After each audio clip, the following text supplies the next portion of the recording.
What's going on, everybody? This is Sean of Raw Select Music, and today I want to talk about this album right here.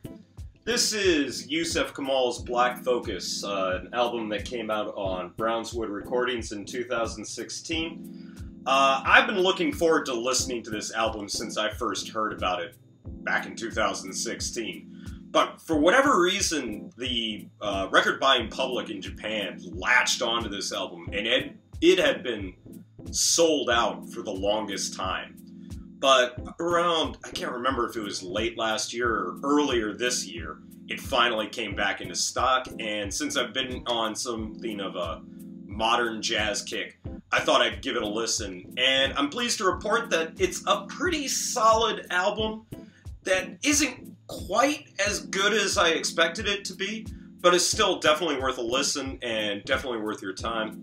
So, with that sort of introduction out of the way, yeah, let's talk about this record right here. And actually, part of the reason I felt like it was appropriate to talk about this album now is because the group, which used to be Yussef Kamaal, see, I almost screwed it up, is now Kamaal Williams. Still have no idea what the name change is about. It might have something to do with the fact that they started up their own label.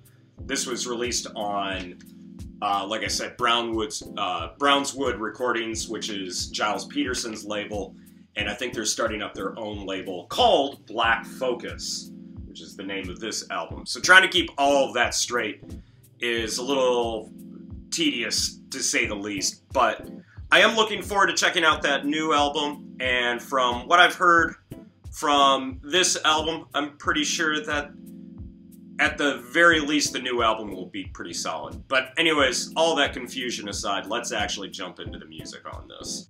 So, I tried reviewing this record a little while ago, probably around the time that I first picked it up. And I really struggled to figure out a way to talk about this record. Because it's a record that's enjoyable to listen to, and it's got plenty of great grooves, plenty of solid instrumentation and musicianship, but it's also an album that I find is really easy to ignore. It's the sort of thing that could easily blend into the background of any party, or if you're lost in your thoughts and you're listening to it on headphones. It's not really an album that I feel is really engaging. Yet, it's also an album that when I do actually listen to it, and when I do sort of listen for the more nuanced or subtle musical details, I actually find it's actually a really cool album. And there's actually a lot to like about it. So I'm really conflicted about it. On one hand, it's not the most exciting or the most gripping album I've heard, especially in terms of sort of modern jazz or modern jazzy music. But on the other hand, there's enough interesting moments and aspects to this record that it still is worth checking out, in my honest opinion. I have to talk about the musicianship on here, because the drummer and the bassist on here are really the stars of the show. The drummer is fantastic at getting a groove going and then adding little flourishes and little details to just make it much more interesting than if it was just a stock groove. He's also, there's tons of finesse in his playing. He works really well at incorporating a bunch of different sounds and different genres. So sometimes there's more of a dance groove to the songs, like on Lowrider or Strings of Light, which has almost like a drum and bass sort of feel to it. So there's a lot of versatility in his playing. And it also should be said that the bass player on here really knows how to play off the drummer, and he also knows how to keep a good groove going and add in just like nice little jazzy touches into his playing that really just add another level of musicality to the tracks on here. I say that because I have to talk about the I have to talk about, to me, who I feel like is the weakest link in the group. And it's sort of sad to say this because he is essentially the brainchild of this project, and that's David Wu and his keyboard playing. Sorry, man. Now, I should say that he's a solid keyboardist, and he really does complement the tracks perfectly. There are moments where he's adding more of a musical element to a track, and then there's other instances where he's trying to add more of an ambient, almost electronic music feel to the track. Again, Strings of Light is a perfect example of some more ambient keyboard playing, and the bassist and the drummer sort of filling in the rest of the track. And David Wu really just adds sort of a minimalistic aspect that adds just enough texture to the music to make it interesting, but there's just not, I feel like there's just not enough to it. Maybe the addition of another instrument on top of it, on top of his keyboard playing, and playing along with the bass and the guitar, or the bass and the drums, would have made it bigger difference. There are a few tracks on here where the horns show up, and that really makes a huge difference. But by itself, David Wu's keyboard playing really just ends up being the weakest part of all these tracks. And this is evident even further later on in the album, where there's a couple of just like interlude tracks that just seemingly go absolutely nowhere. They're not really all that musical, they're not really just all that interesting, and they really feel like, even though they're really, really short, they really probably should have just stayed on the cutting room floor.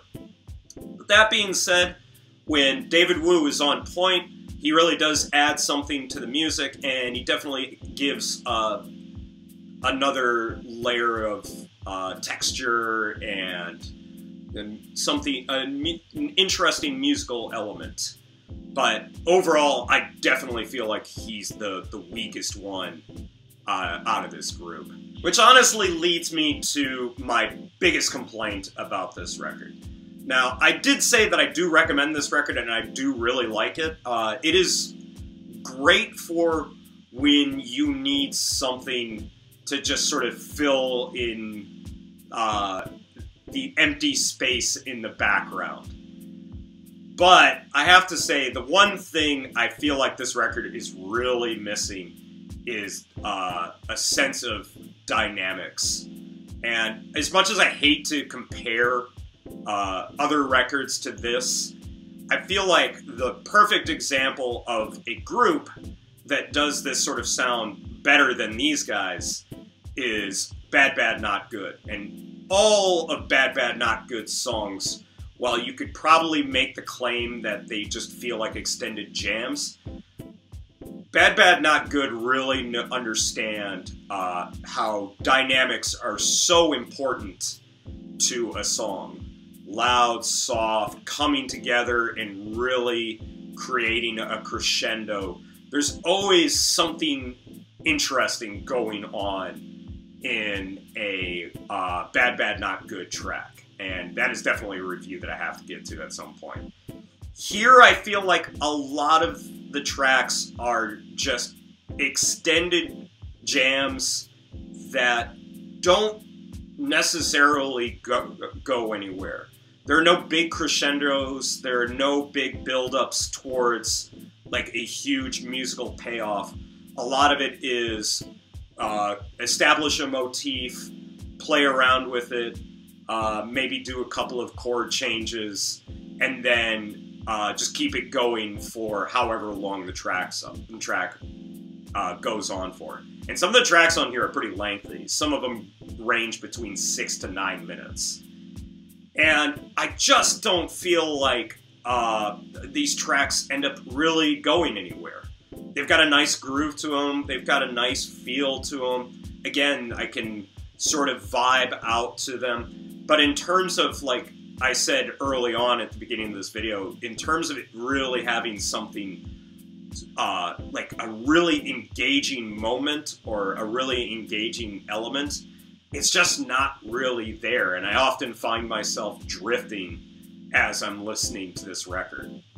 Although I have to say, as harsh as I may sound talking about this record, I still do enjoy it. Yeah, sure, there are a lot of just overly extended jams that sort of noodle and don't really go anywhere. They're still fun to listen to. Like I said, the drums on here pretty much make it worth the price of entry alone. The bass playing on here is fantastic. There are definitely some really, really interesting ideas, and I'm really kind of hoping that for their upcoming record, or if it's already out, their new record, that they take some of the more interesting ideas on here. There's an interlude track at the end of the album that has this really cool, sort of stylish keyboard arpeggio over some really, really wild, almost drum and bassy kind of drums. And I feel like that track could have possibly, if it were more fleshed out, could lead to some really, really interesting ideas. So, despite the fact that it's not the most exciting, it's certainly not the most musically innovative album that you're going to listen to, it's still enjoyable. Like I said, it's a great record to listen to when you're in a mood where you can't really figure out what you want to listen to. This usually fits the bill perfectly. It's so easy to just get lost in. It's also pretty easy to forget that you're listening to it. But it's still, every time that I throw it on, it's not like I want to turn it off. So there's definitely something about it that I really do enjoy. And I do recommend it at the end of the day. I also recommend that you check out Bad Bad Not Good's 3, but there's nothing wrong. There is nothing inherently offensive about this record, other than you could probably say that maybe it's a little bland. But I do like it. I do recommend it. If I were to give it a Anthony Fantano needle drop style score, I'd probably give it a high 6 to a low 7, and say it's at least worth checking out. Maybe stream it. Probably not necessarily worth buying on vinyl, but still a solid album at the end of the day. So that's going to be it for me today. Thank you very much for watching. What do you think of this album? Do you like the Yussef Kamaal album more than I do? Are you excited for the new one? Let me know what you think down in the comments. And as always, in my WordPress blog, you can check out music links for this album, as well as my Steemit blog. Almost forgot about that. And definitely in the description, you can find a link to the latest Raw Select Radio, where I actually cover a lot of modern jazz records for your listening pleasure. So definitely check that latest episode of Raw Select Radio out. So yeah, as always, thanks again for watching. Let me know what you think, what you thought of this review, what you thought of the record, and maybe I'll end up picking that Kamaal Williams, not Yussef Kamaal. Why? Out in the future, and I'll probably end up sharing my opinions with that. Opinions about that record. Alright, so take it easy guys, and I'll see you in the next video. Peace out!